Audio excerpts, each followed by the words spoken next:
Yorana les amis, nous sommes toujours en plein défi 30 jours, 30 vidéos, 30 lieux. Et ce soir, j'ai décidé de vous raconter une petite légende qui explique le trou de la montagne percée à Moorea. C'est une très belle légende, il y en a beaucoup dans la culture polynésienne et je vais vous raconter ça, mais bien assis sur le bar qui se trouve juste derrière moi, c'est-à-dire la partie qui est dans le port du bar-restaurant Le Moana. Vous allez voir, on va être superbement bien installé pour que je puisse vous raconter cette magnifique légende. Je vais essayer de parler bien près du micro pour couvrir la musique d'ambiance qui est relativement forte autour de moi et pour que vous compreniez bien l'histoire de cette montagne percée à Moorea. Les gens qui connaissent Moorea savent qu'il y a une montagne qui a justement le sommet percé et le trou est expliqué par une légende magnifique qui raconte que bien le trou de la montagne percée qu'on appelle Moua Tapu à Tahiti en Polynésie a été percé par la lance du héros légendaire Pai. Et je vais vous expliquer comment. Il y a très longtemps, c'était une nuit, Hiro, le dieu des voleurs, et sa bande venant de Raiatea arrivèrent à Moorea pour voler le mont Rotui dont on dit qu'il expédie les âmes.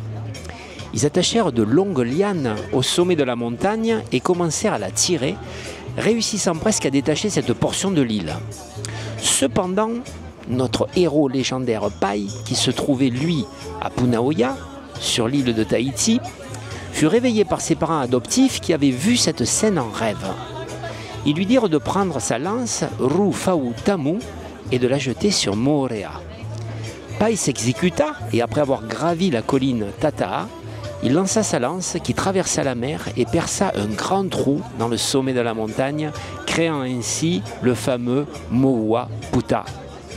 Mais la lance continua son chemin et atterrit dans le sud de Raiatea, une île qui se trouve dans les îles sous le vent, se fichant dans le sommet d'une colline restée échancrée depuis. Les coqs de Moorea, réveillés par les vibrations de la lance, se mirent à chanter, ce qui incita les voleurs à s'enfuir, craignant le lever du jour.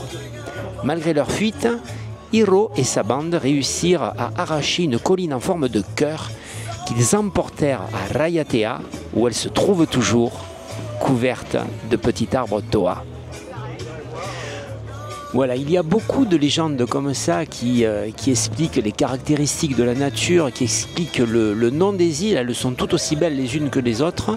Et de temps en temps, au gré de petits apéros comme ça, le soir, dans des endroits aussi merveilleux les uns que les autres, je vous raconterai ces petites histoires qui, en plus, pour celle-ci, celle que je viens de vous raconter, en plus de vous expliquer l'origine du trou caractéristique de la montagne percée de Moorea, on comprend aussi qu'il y a une montagne, une colline en forme de cône à Raiatea, qu'il y a une partie aussi du sommet d'une petite colline qui est restée échancrée depuis que la lance de Pai l'a frappée.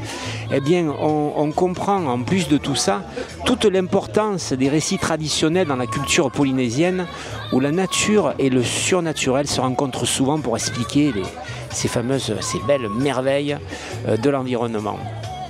C'est promis, je vous donne rendez-vous dans quelques jours et je vous en raconterai d'autres. J'espère que cette petite légende vous aura plu. Je vous donne rendez-vous demain pour le fameux défi 30 jours, 30 vidéos, 30 lieux.